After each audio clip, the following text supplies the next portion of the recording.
Ке има ли ковид политички кластери? Колку скапо? Ке чинат изборните преградки и собири?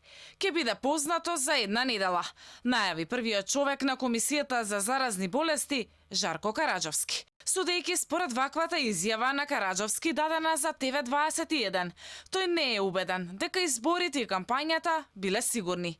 Но пред изборите, кога власта инсистираше да се гласа среде епидемија, тој уверуваше дека никој не се заразува од гласање, туку од непочитување на препораките. И во соседството се подготвуваат избори. Никој никаде не го прекинал изборниот процес поради ковид. Зашто никој во нашиот нормален живот нема да се зарази ако ги почитува мерките за заштита, за дистанца, ако носи маска или се дезинфицира.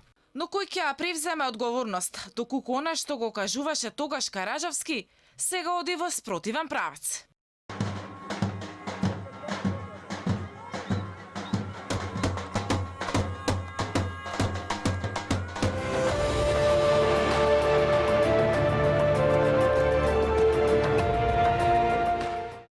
Тој денеска не одговараше на нашите повици. Го контактиравме и директорот на Институтот за јавно здравје Шабан Мемети, кој вели дека од 7 до 10 дена би била појасна сликата кој не ја исклучи можноста од зголемен број на заразени како резултат од изборниот процес.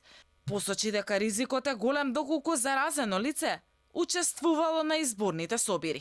Кога станува збор за изборите, временскиот период, денот на изборите, ние се направиме проценка и ќе видиме дали бројката по COVID-19 излезе позитивни, дали се збориме за истите кластери, дали ќе имаме нови кластери.